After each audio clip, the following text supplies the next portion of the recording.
Efesus pasal yang kelima ayat yang ke-17, menurut Alkitab orang bodoh itu siapa saudara? Kita baca sama-sama 1, 2, 3. Sebab itu janganlah kamu bodoh, tetapi usahakanlah supaya kamu mengerti kehendak Tuhan. Efesus 5 ayat 17 berkata, sebab itu janganlah kamu bodoh, tetapi usahakanlah supaya kamu mengerti kehendak Tuhan. Orang bodoh di dalam Alkitab digambarkan sebagai orang yang tidak mengerti kehendak Tuhan. Berapa banyak yang di sini mengerti kehendak Tuhan atas hidupnya? Nggak ada yang ngerti? Ya Allah subhanallah, ampuni ya. Saudara jadi Kristen berapa puluh tahun? Ya, yang ngerti rencana Tuhan atas hidupnya berapa banyak? Mulai satu-satu angkat tangan.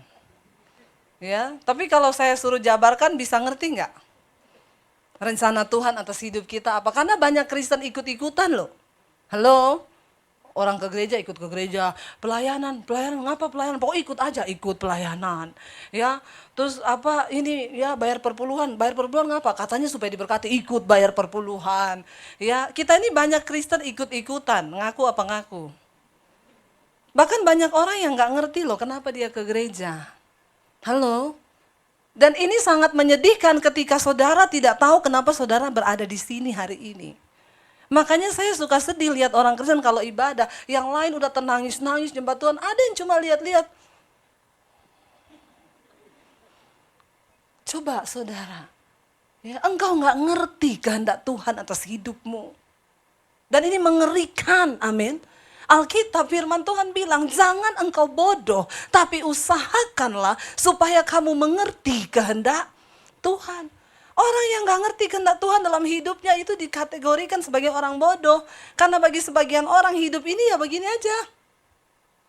Ya saya lahir, nanti saya makan, jadi besar, saya kerja, dapat duit, lalu saya kawin. Habis kawin ya tua lah, habis tua ya mati. Kita sering kali berpikir hidup hanya sesimpel itu. Dulu ketika saya belum kenal Yesus, ya waktu saya masih Muslim, saudara, saya berpikir bahwa ya hidup itu cuma seperti itu aja. Bahkan tidak jarang saya menyalahkan Tuhan ketika saya menghadapi persoalan. Saya bilang, Tuhan, kenapa sih engkau kurang kerjaan ciptakan saya di dunia? Kalau kita bisa memilih untuk dilahirkan, kita pasti bisa pilih dong kita lahir di keluarga yang happy. Amin apa amin? Yang kaya, bener nggak? Apa yang kita mau ada. Ya, kita kalau bisa memilih, kita pasti memilih dengan muka yang cantik terlahir ke dunia ini. Bener nggak? Yang hidungnya mancung. Ya kulitnya putih, rambutnya bagus, tapi kan kita nggak pernah bisa memilih. Nah ketika saya bertobat di jamaat Tuhan tahun 95, saya terima Yesus secara pribadi, saya mengerti.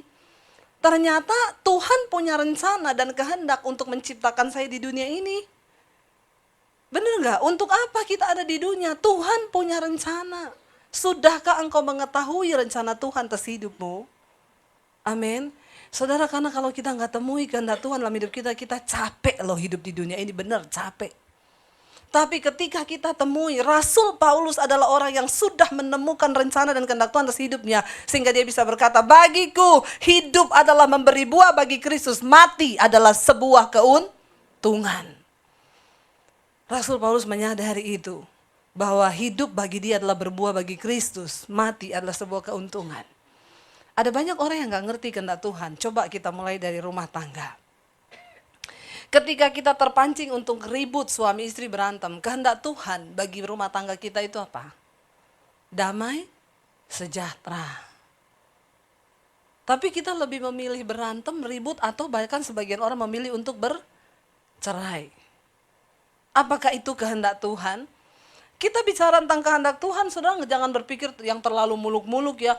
Yang saya bakal jadi pengkhotbah besar, nanti saya bakal gini. Enggak. Mulai dari rumah tangga hidup kita sendiri. Ketika di depan kita ada pilihan untuk berbuat dosa atau mengejar kekudusan, yang kehendak Tuhan yang mana? Kita jatuh bangun di dalam dosa atau kita melakukan kehendak Tuhan? Mengejar kekudusan itu. Kalau kita masih jatuh bangun dalam dosa, maka kita dikatakan sebagai orang bodoh. Sekalipun kita sudah melayani Tuhan. Tapi kalau kita tidak melakukan kehendak Tuhan, kita bodoh saudara. Satu contoh di dalam Alkitab, saudara, siapa? Raja Saul. Ya, coba kita buka ayatnya. Saul dikatakan orang yang bodoh di hadapan Tuhan. Kenapa? 1 Samuel pasal 13 ayat yang ke-8 mulai. Kita baca sama-sama. 1 Samuel pasal 13 ayat yang ke-8, kita akan baca sampai dengan ayat yang ke-14. Saudara lihat akibat kebodohan dan apa konsekuensinya. 1, 2, 3 kita baca. Ia menunggu 7 hari lamanya sampai waktu yang ditentukan Samuel. Tetapi ketika Samuel tidak datang ke Gilgal, mulailah rakyat itu berserak-serak meninggalkan dia. Jadi ceritanya begini, sebelum kita lanjut baca, 1 Samuel pasal 13 ini bercerita ketika itu mereka berhasil memukul kalah pasukan Filistin. Lalu Saul menjadi bangga, dia mengumumin seluruh negeri bahwa mereka telah pukul kalah pasukan Filistin. Mereka memperoleh kemenangan. Hal itu didengar oleh orang Filistin. Lalu orang Filistin menjadi marah. Mereka bangkit dengan kekuatan tentara, ribuan kereta kuda, dan ratusan ribuan bahkan ratusan ribu rakyat yang ikut menyerang kepada Saul. Lalu ketika barisan orang Filistin sudah mendekati ke daerah tempat Saul ada di Gilgal, ya. Saul ini nunggu, Samuel bilang 7 hari aku akan datang ke situ. Kita akan mempersembahkan korban. Kamu pokoknya jangan mempersembahkan korban. Dia tunggu, Samuel nggak datang, saudara. Apa yang terjadi? Ini ayat yang ke-8 bilang, ya. Lalu mulailah rakyat itu berserak-serak meninggalkan dia. Lalu orang Israel mulai tinggalkan Saul karena mereka takut dengan pasukan orang Filistin yang akan datang menyerang, saudara. Lalu ayat yang ke-9 bilang, kita baca sama-sama. Sebab itu Saul berkata, bawalah kepadaku korban bakaran dan korban keselamatan itu. Lalu ia mempersembahkan korban bakaran. Saudara perhatikan, niatnya Saul ini baik nggak? Sebelum maju berperang, dia berkehendak untuk mempersembahkan korban bakaran dan korban keselamatan. Menyembelih anak domba di hadapan Allah supaya ada perlindungan penyertaan Tuhan. Tetapi niat baik kalau tidak dilakukan berdasarkan kehendak Tuhan akan menjadi sebuah kebodohan di hadapan Tuhan. Amin. Jadi niat baik aja nggak cukup. Saul waktu itu kedudukannya raja. Dia tidak boleh mempersembahkan korban karena itu adalah bagiannya imam. Ya, zaman dulu saudara, begitu orang salah melangkahi apa yang sudah Tuhan tetapkan langsung kena hukum, beda sama zaman sekarang. Orang boleh seenaknya mengambil bagian yang mereka anggap mereka bisa. Dan Tuhan kayaknya diamin aja. Tapi hati-hati saudara. Kalau itu bukan kehendak Tuhan, maka kita akan celaka loh dalam hidup ini. Ya. Lalu Saul merasa dia bisa, padahal dia lupa dia tidak ada pengurapan sebagai imam. Dia adalah raja. Sekalipun dia berkuasa, tapi dia nggak boleh ambil bagiannya imam untuk dilakukan. Tuhan marah. Saudara baca ayat yang berikutnya, ayat yang ke-10 dikatakan apa? Baru saja ia habis mempersembahkan korban bakaran, maka tampaklah Samuel datang. Saul pergi menyongsongnya untuk memberi salam kepadanya, ayat 11. Tetapi kata Samuel, apa yang telah engkau perbuat? Jawab Saul, karena aku melihat rakyat itu berserak-serak meninggalkan aku dan engkau tidak datang pada waktu yang telah ditentukan. Padahal orang Filistin telah berkumpul di Mikmas, ayat yang ke-12. Maka pikirku, sebentar lagi orang Filistin akan menyerang aku di Gilgal. Padahal aku belum memohonkan belas kasihan Tuhan. Sebab itu aku memberanikan diri lalu mempersembahkan korban bakaran. Yang niatnya baik, kalau tidak sesuai kehendak Tuhan, nggak bisa. Amin saudara. Jadi jangan cuma main tabrak dengan niat baik ya. Kalau itu Tuhan gak berkehendak, hancur semuanya. Seringkali kita merasa kita bisa, kita mampu dengan cara pikir kita. Apa yang menghalangi kita ini bisa jadi orang yang bijaksana? Karena kita ini semua punya pikiran. Dan seringkali ketika keadaan terdesak, ya, maka karakter asli kita tuh muncul. Lalu kita lupa, tanya apa kehendak Tuhan. Ya, bener gak? Apa yang sedang mendesak saudara hari-hari ini? Kebutuhan keuangan kah? Apa yang sedang mendesak saudara hari-hari ini? Anda butuh disembuhkan? Ingat, balik kepada Tuhan. Tanya apa kehendak dan maunya Tuhan. Karena kita nggak bisa seenaknya kita untuk melakukan apa yang sebenarnya niat baik. Tapi kalau itu bukan kehendak Tuhan, maka sia-sia. Ini pernah terjadi dengan kisahnya siapa? Daud. Ketika Daud berikhtiar untuk memindahkan tabut Allah ke Yerusalem. Sebenarnya ini niat baik nggak saudara? Baik banget. Daud bilang itu tabut Allah harus adanya di Yerusalem, bukan di tempat lain. Lalu Daud dengan kekuatan, dengan hikmatnya sebagai seorang raja, dia pindahkan tabut itu tanpa meminta petunjuk para imam pada waktu itu. Diangkat tabut itu dengan iring-iringan pujian, penyembahan, ribuan orang disuruh mengiringi. Ketika tabut Allah itu hampir jatuh, lalu Usa. Saya mau tanya, niat baik Usa itu punya niat baik nggak? Baik, karena dia takut tabut itu akan jatuh. Lalu dia berusaha menahan tabut itu. Apa yang terjadi? Usa mati disambar api Tuhan. Ketika itu saudara, iring-iringan para pemusik, penyanyi, semuanya berhenti dan menjadi sebuah kedukaan. Daud ketakutan melihat apa yang terjadi. Daud bilang, stop, jangan bawa tabut itu. Titip rumah imam yang paling dekat di sini siapa? Obed Edom. Taruh di rumah Obed Edom. Kita akan pikirkan selanjutnya apa yang akan kita lakukan. Ingat saudara, niat saja nggak cukup. Kalau itu tidak sesuai dengan rencana Tuhan, maka Tuhan tidak berkenan.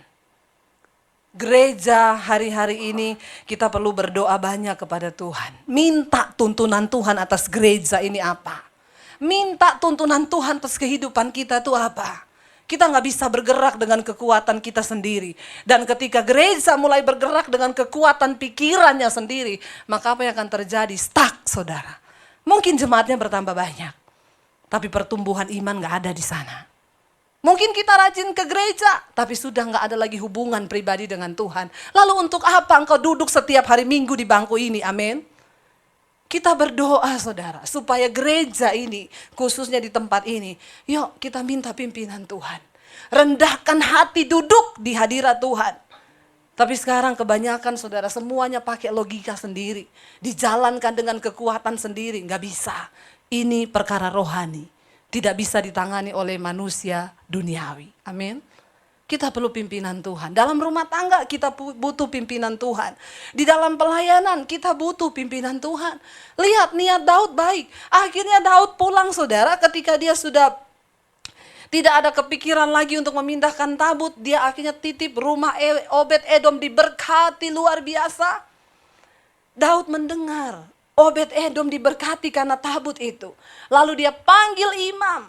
Dia minta petunjuk kepada imam. Lihat baik-baik. Daud meminta petunjuk kepada imam. Lalu imam-imam bilang, kamu angkat tabut itu enggak boleh sembarang orang. Itu harus orang Lewi yang pikul. Jangan suruh Usa, dia bukan imam. Makanya terbakar. Siapa Lewi? Kaum imam pada waktu itu. Ketika itu Daud mendengar apa yang imam-imam itu suruhkan kepadanya sesuai dengan yang Tuhan mau. Lalu saudara, Daud ketika yang pertama dia pikul tabut itu dengan iringan, dia pakai baju kerajaan. Sebagai raja dia pakai jubah rajanya. Ketika yang kedua kali imam-imam bilang gak boleh. Semua harus pakai jubah keimaman. Tanggalkan baju rajamu dan engkau kenakan jubah keimaman dari kain efod. Lalu Daud pakai itu, mereka bawa iring-iringan setiap berapa meter sembelih korban. Jalan lagi, sembelih korban, jalan lagi. Itu yang Tuhan mau. Akhirnya tabut itu sampai ke Yerusalem. Apa yang kita mau belum tentu apa itu yang Tuhan mau. Amin. Dan ketika kita melakukan tepat seperti yang kita mau, kita adalah orang-orang yang berkenan di hadapan Tuhan dan kita nggak dibilang bodoh. Ya, jangan jadi orang bodoh. 1 miliar taruh di peti. Saya berdoa hari ini kita semua dibukakan Tuhan. Ya, seperti apa yang akhirnya saudara tahu. Balik ke tadi 1 Samuel. Ayatnya, apa yang terjadi dengan Raja Saul ketika dia tidak melakukan apa yang Tuhan mau? Kata Samuel kepada Saul, perbuatanmu itu bodoh. Karena apa? Engkau tidak mengikuti perintah Tuhan Allahmu. yang diperintahkannya kepadamu, sebab sedianya Tuhan mengokohkan kerajaanmu atas orang Israel untuk selama-lamanya. Jadi Raja Samuel berkata, Saul, yang engkau lakukan tuh bodoh. Kenapa? Karena engkau tidak menuruti perintah Tuhan. Sebenarnya dari awal Tuhan sudah berjanji untuk mengokohkan kerajaanmu. Tapi karena kebodohanmu yang tidak menurut pada perintah Tuhan. Dan ini hal yang sakral. Lalu ayat yang ke-14 bilang apa? Tetapi sekarang kerajaanmu tidak akan tetap. Tuhan telah memilih seorang yang berkenan di hatinya. Dan Tuhan telah menunjuk dia menjadi raja atas umatnya. Karena engkau tidak mengikuti apa yang diperintahkan Tuhan kepadamu. Pada akhirnya apa yang Tuhan mau dari hidup kita adalah ketaatan. Ya, kalau mau dibilang salah apa sih? Saul mungkin bilang, saya salah apa? Saya itu cuma pengen mempersembahkan korban loh. Karena musuh sudah berada di depan. Sebentar lagi saya diserang sama orang Filistin. Saya pengen sebelum berperang, ya kita mempersembahkan korban. Sementara Nabi Samuel nggak datang-datang. Lalu salah saya tuh apa? Tapi Tuhan bilang, engkau melakukan apa yang bodoh dan itu nggak berkenan di mataku. Tadinya Tuhan sudah berjanji mengokohkan kerajaannya Saul.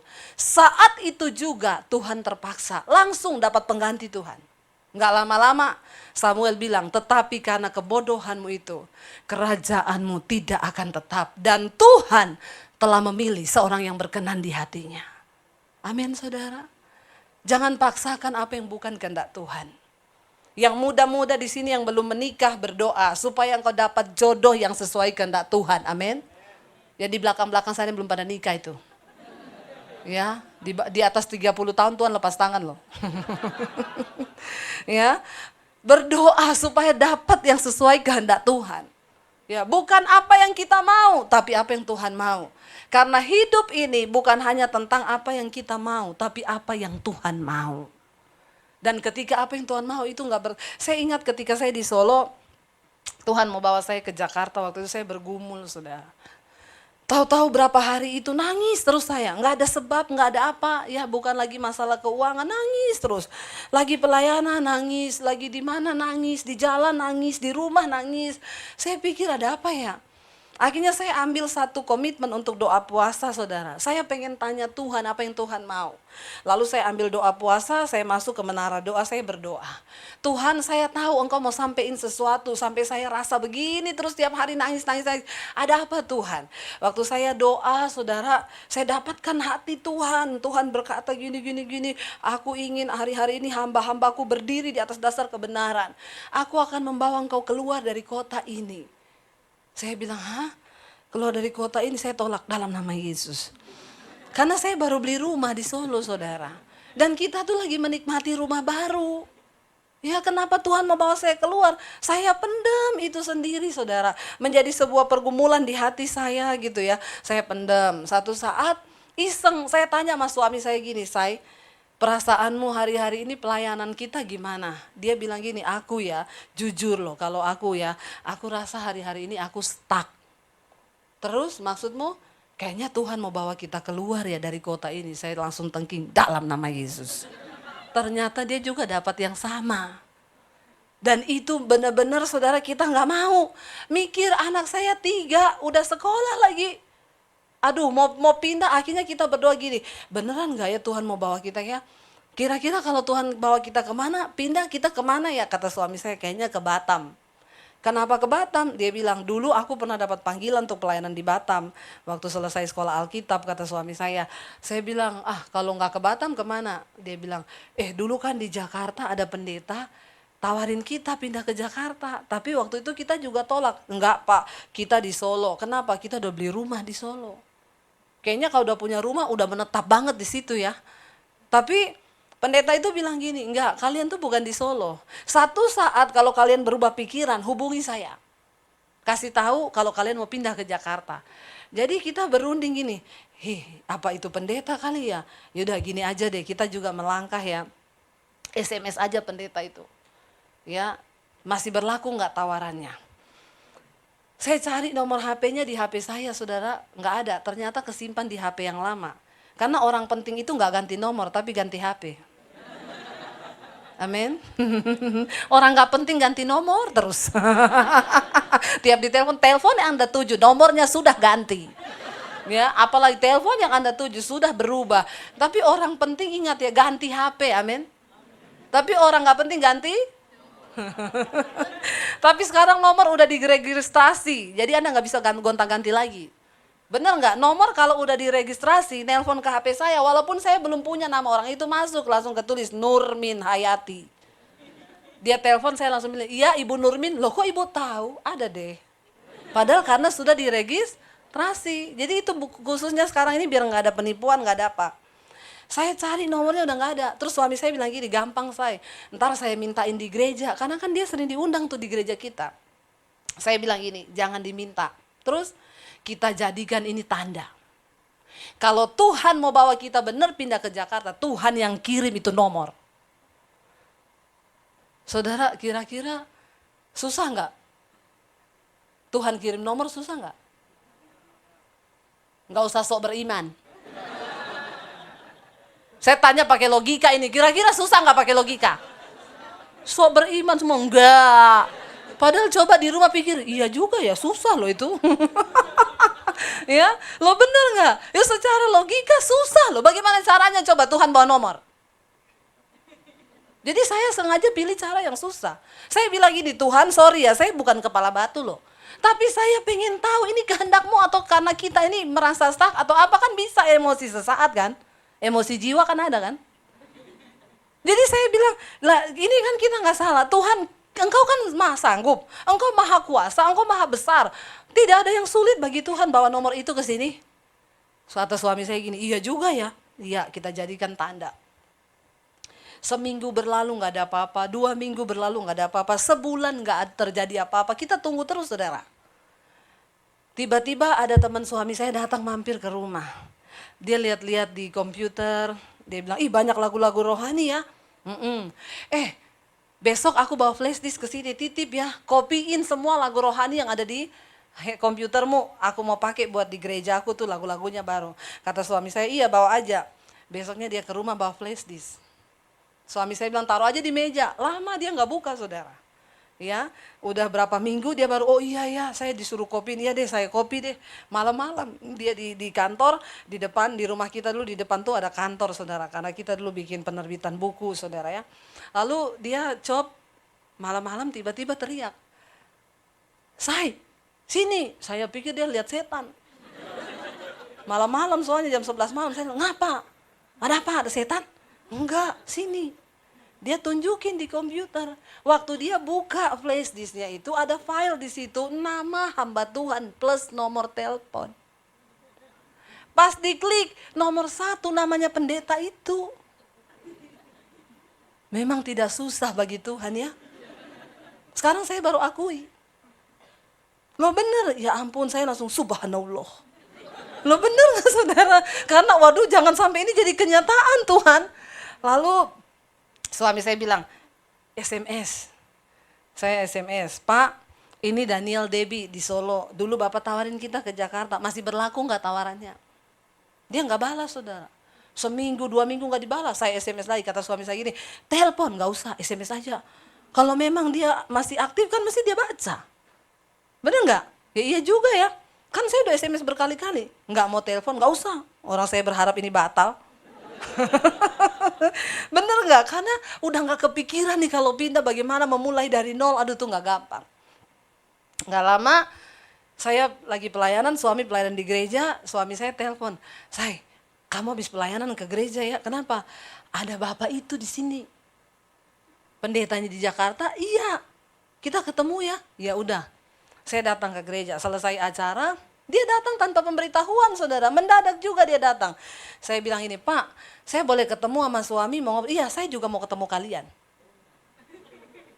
Terus sudah kita ketemu, Pak, Bapak terima SMS saya? Terima berkali-kali. Kebangetan ya. Nggak dibalas, nggak apa loh. Berkali-kali, sampai bosen. Loh Bapak kenapa nggak balas? Nggak, saya juga berdoa minta tanda. Kalau memang ini rencana Tuhan kalian pindah ke Jakarta, kita ketemu tanpa janjian. Saya memang gak mau balas SMS-mu. Tapi saya berdoa supaya Tuhan pertemukan kita tanpa janjian. Jadi ini memang gak ada rekayasa manusia. Dan hari ini kita bertemu tanpa janjian kan? Berarti ini digenapi, Pak. Lalu dia bilang gini, ya nggak tahu, tapi buktinya kita bertemu. Ya udah, akhirnya ngobrol-ngobrol, benar udah yakin mau ke Jakarta. Kapan berangkat ke Jakarta? Jadi pengintai dulu. Pergi intai itu negeri. Kalau di Tanah Kanaan kan susu dan madu ya. Kalau di sini penuh dan debu. Dan kemacetan.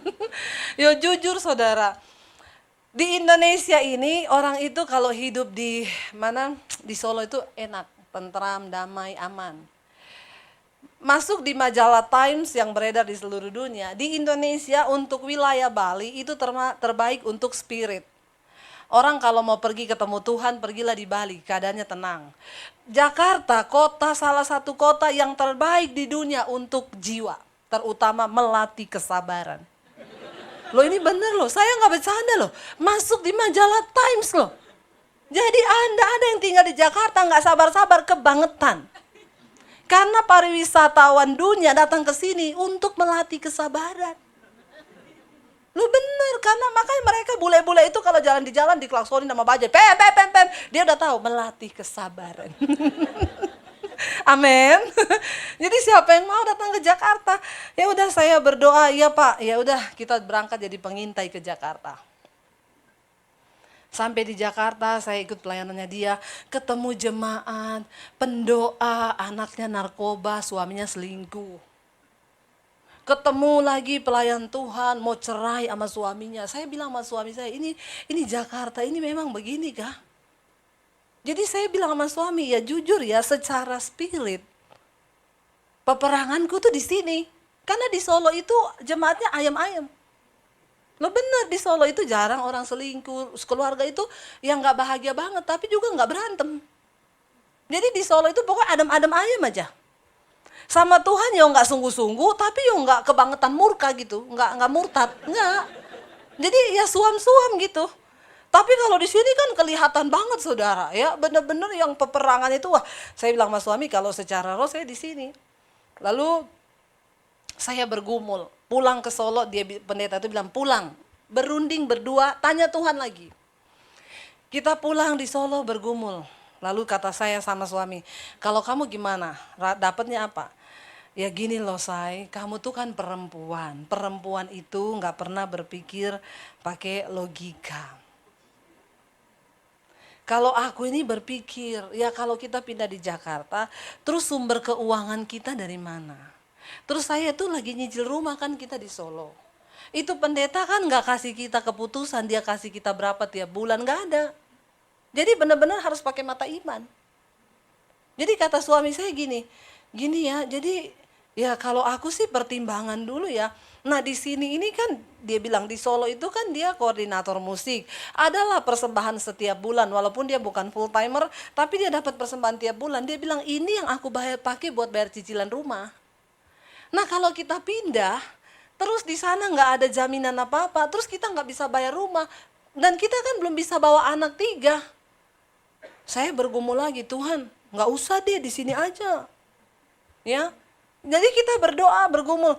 Saya berdoa lagi, saya tengking dalam nama Yesus. Secara otak logika nggak bisa Tuhan. Saya nggak bisa. Lalu Tuhan tuh bilang gini, kamu bukan hamba yang berkenan. Saya kaget, loh kan di sini saya juga pelayanan. Suami saya pelayanan, ya cukuplah. Tuhan bilang, engkau memang melayani, tapi engkau tidak melakukan apa yang aku mau, tapi apa yang kamu mau. Lalu Tuhan kasih gambarannya begini, contoh kamu punya pembantu. Lalu kamu bilang, Mbak, semua spray cuci ya. Saya pulang nanti siang semua spray udah bersih. Saya pulang, Mbak, spraynya kok nggak dicuci? Saya nggak mau cuci spray Bu, saya maunya cuci horden. Kira-kira saudara yang gaji pembantu gondok nggak? Loh kan saya suruh kamu cuci spray. Ya tapi kan saya nggak mau cuci spray. Saudara pecat nggak dia? Dia iya kan, Tuhan bilang sama. Kamu mengaku hambaku, tapi kamu tidak melakukan apa yang aku mau, tapi apa yang kamu mau. Dan itulah perjalanan bersama iman. bersama Tuhan dengan iman. Kita harus tanggalkan ini loh, logika kita. Akhirnya suami saya bilang, "Say, kita udah dapat peneguhan loh, jangan jual panggilan cuma demi uang." "Iya, kamu perempuan, imanmu nyampe, imanku gak nyampe," kata suami saya. Memang yang rata-rata kurang beriman itu suami sih, karena selalu berpikir pakai logika. Perempuan tuh main tabrak aja pakai perasaan. Lalu kami bergumul, saya cuma berdoa, "Tuhan," kan istri itu tunduk sama suami ya, terserah loh, dia ndak berangkat, saya ya ndak. Tapi kalau Tuhan mau kami berangkat, ya Tuhan lakukan sesuatu. Tiba-tiba wakil gembalanya panggil dia, "Pak Daniel, saya mau bicara. Pak, ini karena yang pegang keuangan semua ganti bendahara baru, mulai bulan depan semua persembahan dihapus. Termasuk punya Bapak tiap bulan dihapus." Haleluya enggak saudara? Memang harus dibikin begitu sama Tuhan. Kalau enggak ininya main terus. Terus dia bilang sama saya, "Say, gimana ini?" Nah itu yang kamu pertahankan tuh. Saya bilang juga apa? Berangkat aja. Sekarang udah enggak ada dasar untuk kamu berharap. Terus mau gimana? Ya udah deh, bulat hati ya, kita berangkat ke Jakarta. Iya, aku tak pamit dulu. Pamit ke wakil gembalanya, "Pak, saya juga sekalian mau pamit." Saya dapat panggilan, "Loh kok mendadak banget?" Enggak, sebenarnya udah lama kami gumuli. Dia nggak tahu itu peneguhan. Ya, "Oh gitu ya Pak, Pak jangan buru-buru diputusin deh. Saya ngomong ke gembala dulu," katanya dia. Besoknya dia telepon suami saya, "Pak Daniel, saya udah ngomong sama gembala. Jadi memang semua persembahan dihapus, kecuali punya Bapak tidak." Saya giniin dia, "Terserah loh, saya udah gak mau main-main sama Tuhan loh. Kalau kamu cuma berpegang di situ terserah." Tapi saya juga mengerti, dia kepala keluarga saudara. Dia juga harus memutuskan. Tapi untung dia punya istri yang gagah perkasa. Saya berusaha meyakinkan dia akan iman yang benar. Saya percaya kalau kita melangkah di jalannya Tuhan, Tuhan gak mungkin tinggalin kita. Jangan ibu-ibu udah suamimu down, "Makanya lu itu imanmu di mana? Pakai otak." Wah ini saudara ya, bisa suaminya gantung diri kalau udah begitu. Karena kita coba memahami, memang benar laki-laki itu pikirannya jauh loh. Dia pikir anak mau kuliah, kadang ibu-ibu tuh enggak, ke mall udah ya makan-makan, jajan, belanja, selesai. Ya, dia nggak pikir suaminya itu mikir semua-muanya. Jadi ya akhirnya dia bilang sama wakil gembalanya gini, "Pak, sorry ya. Enggak, saya mau nuruti apa yang Tuhan mau." "Waduh Pak Daniel, kalau bisa dipertimbang." Sudah kami pertimbangkan. Dan itulah awal kami memulai berjalan dengan iman bersama Tuhan. Saya akan masuk yang kedua ini tentang orang pintar. Ya, kadang-kadang kepintaran logika kita itu menghalangi yang namanya kita percaya sama Tuhan. Orang pintar itu selalu cari untung buat diri sendiri, hitung-hitungannya. Kayak tadi tuh, kayaknya papa itu butuh 5M deh. Makanya saya kasih cek 5M, 2M kontan saya ambil. Nah ini orang pintar, selalu yang penting dia untung. Pakai logika, cara berpikirnya seperti itu. Saudara, manusia itu diciptakan Tuhan, kita punya yang namanya otak. Semua punya kan? Otak manusia itu didesain oleh Tuhan, luar biasa hebat. Otak manusia terdiri atas dua bagian nih. Ada otak kiri, ada otak kanan. Otak kiri itu berfungsi untuk memikirkan hal-hal yang sekarang. Tapi otak kanan itu dikatakan alam bawah sadar. Makanya kalau orang koma, otak kiri bisa berhenti. Waktu kita tidur, otak kiri diem. Tapi otak kanan tidak akan pernah berhenti. Dia menyimpan semua memori di bawah sadar. Ya, kalau orang sebagian dokter bilang ini jiwa manusia, saudara. Dia merekam, bahkan dia bisa menggerakkan hal-hal yang makanya ada orang bilang kekuatan pikiran, bisa bengkokin sendok pakai kekuatan pikiran, apa segala macam lah. Itu mereka berpendapat bahwa otak kanan manusia itu punya kekuatan yang besar sekali. Ya. Nah otak kanan itu nggak mungkin bisa beristirahat. Sekalipun Anda tidur, otak kananmu tetap jalan. Makanya kadang kita tidur mimpi dikejar setan. Tiba-tiba suami saya sering banget tiap malam tiba-tiba lagi terus bahasa roh. Saya tanya kenapa saya mimpi dikejar kuntilanak. Tapi kenapa yang keluar bahasa roh? Karena otak kanan bawah sadar masih tetap ingat dia punya iman, ada Tuhan. Saya juga sering gitu, mimpi didatangi nenek sihir, ya mau dicekik, mau mati. Saya ingat, loh kan saya ini anaknya Tuhan, saya punya nama Yesus. Tiba-tiba saya serang nenek sihir itu, dalam nama Yesus. Tiba-tiba saya dibangunin suami saya lagi, dalam nama Yesus, dalam nama Yesus. Ini namanya alam bawah sadar kita. Otak kanan ini tetap jalan sekalipun kita tidur. Nah ketika orang koma, otak kanan itu tetap berfungsi. Walaupun dia koma, makanya ketika kita bisikin tentang iman, dia bisa terima, dia bisa nangis, dia bisa bertobat. Ini otak kanan, saudara. Ada satu statement yang berkata begini, ya, orang itu 5%, ya, orang-orang sukses di dunia ini, mereka hanya menggunakan 5% dari otak mereka, ya. Jadi dengan kata lain begini, tulisan nggak ada yang lebih gede lagi. Haleluya ya. Saya udah pakai kacamata loh ini padahal ya, nggak kebaca ya. Ada ungkapan berkata bahwa ya rata-rata orang mempergunakan 5% dari otaknya dan mereka bisa sukses ya. Berarti pendapat ini juga bisa berkata begini, berarti bila Anda menggunakan, menaikkannya menjadi 10%, Anda bisa jadi orang jenius. Ini pernyataan benar atau salah? Ya, ini pernyataan yang salah, saudara. Yang benar adalah, tolong ditayangkan. Yang benar adalah rata-rata manusia di dalam melakukan aktivitasnya hanya 5% yang dilakukan dengan berpikir. Lalu 95% dilakukan dengan refleks. Nggak pakai pikiran. Otak kanannya nggak dipakai. Ya pokoknya otak kiri aja apa refleks ya. Itu yang, nah jadi saudara, benar ungkapan 5% dari orang sukses di dunia itu adalah yang hanya menggunakan otaknya 5%. Itu benar, tapi mereka gunakan dengan berpikir. Sedangkan yang 95% orang gak pernah mempertimbangkan, langsung aja bertindak. Langsung aja melakukan 95% refleks. Dan gak pernah ada pertimbangan, otak kanannya gak dipakai. Lalu bisakah ini dirubah, saudara? Bisa. Rasul Paulus berkata begini, Roma pasal 12 ayat yang kedua. Roma 12 ayat yang kedua berkata begini, ya berubahlah oleh pembaharuan budimu, supaya engkau dapat membedakan, ya janganlah kamu menjadi serupa dengan dunia ini, tetapi berubahlah oleh pembaharuan budimu, sehingga kamu dapat membedakan manakah kehendak Allah, apa yang baik, yang berkenan pada Allah, dan yang sempurna. Kata berubahlah oleh pembaharuan budimu dalam terjemahan bahasa Inggrisnya dikatakan ya your mind, cara berpikirmu, ubah cara berpikirmu supaya engkau bisa membedakan ya mana kehendak Allah, apa yang berkenan kepada Allah dan yang sempurna.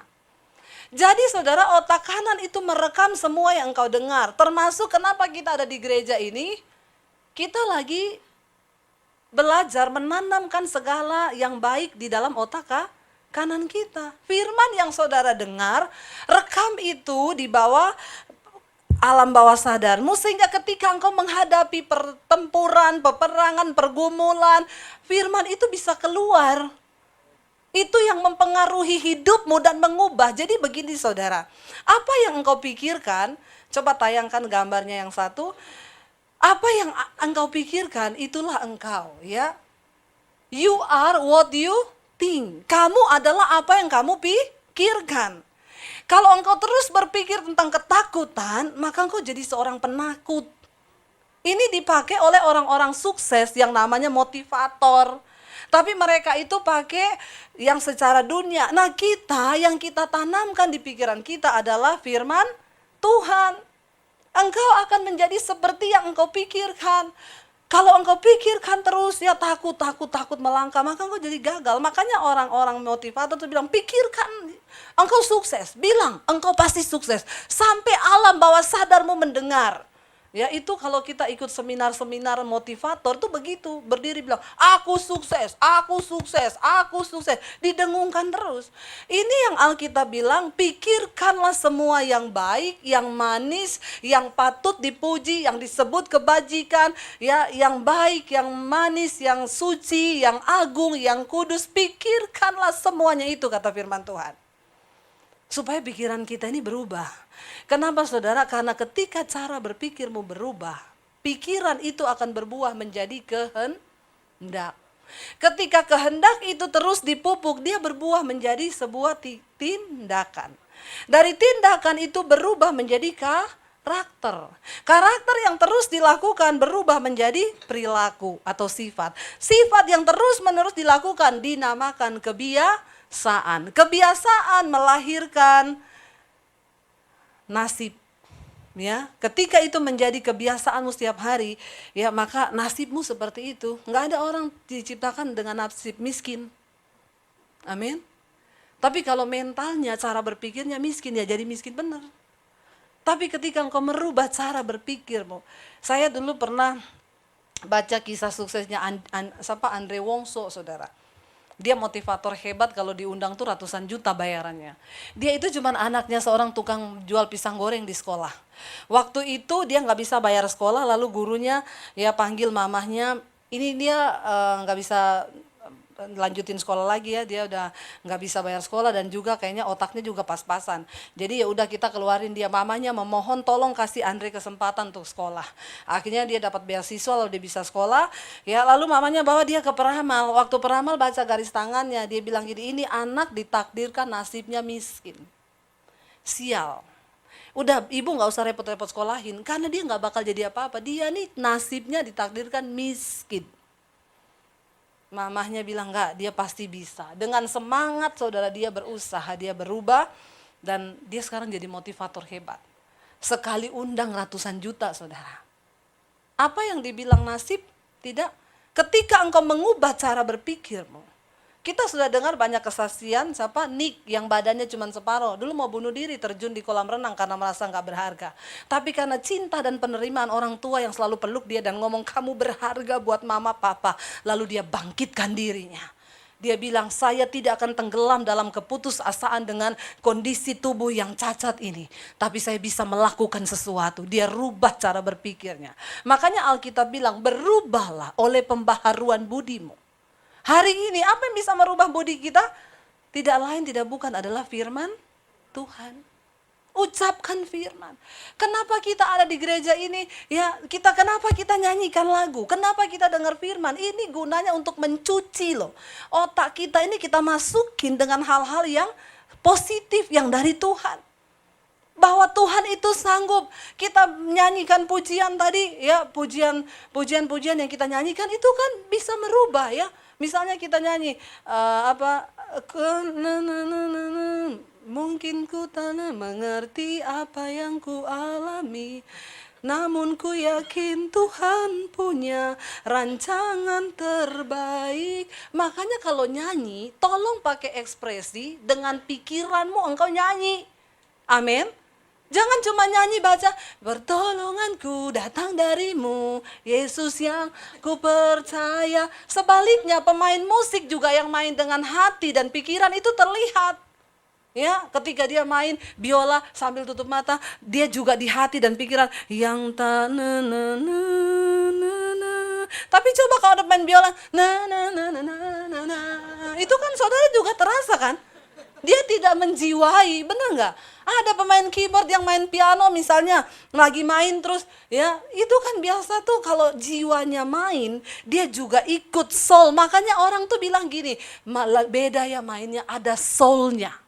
Kenapa dibilang ada soulnya? Karena pikirannya ikut main musik, jiwanya, perasaannya juga di situ.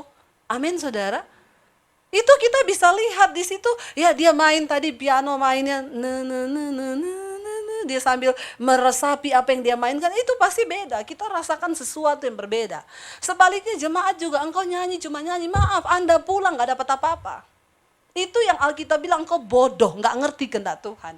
Tapi ketika engkau nyanyi dari hati, kenapa kita nyanyi? Yang kita ucapkan itu semua nyanyian di gereja itu kan semua pakai firman. Gunanya apa?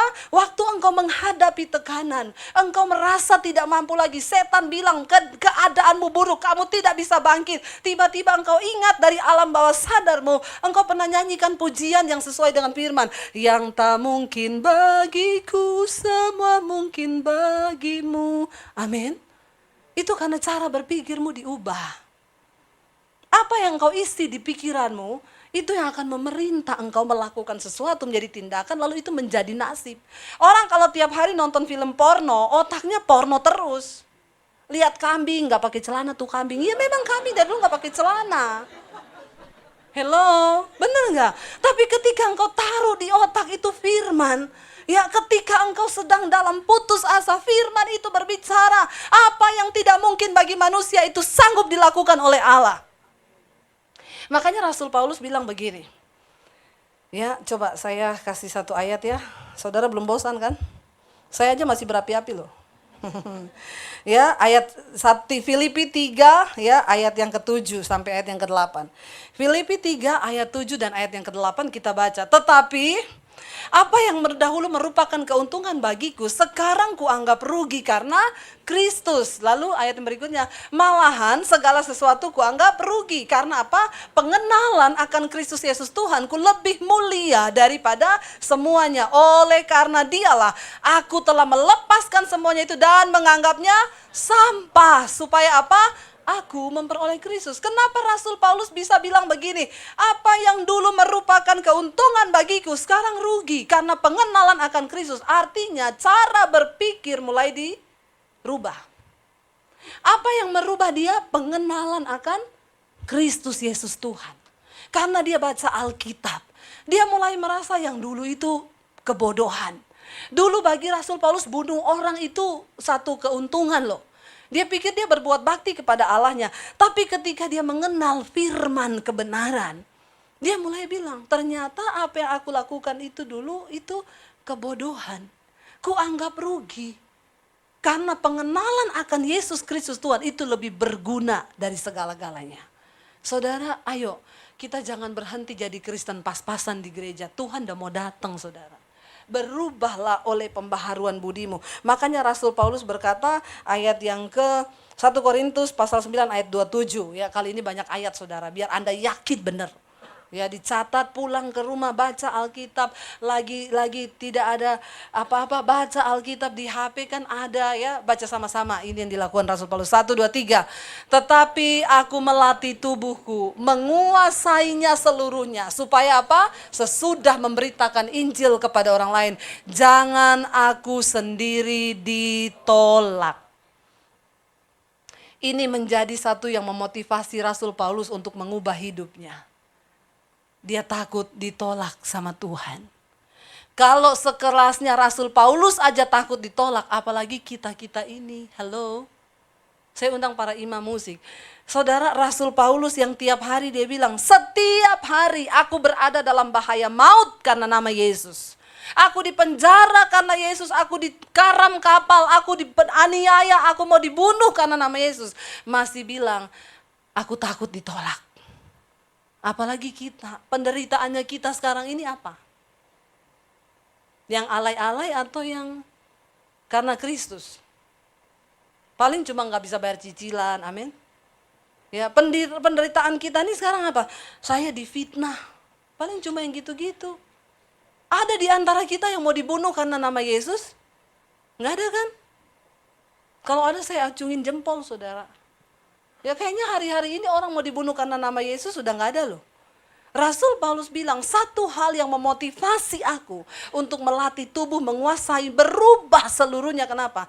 Karena dia takut ditolak sama Tuhan. Saya berdoa kita semua hari ini, kita juga mau jadi pribadi yang gak mau ditolak sama Tuhan. Amin.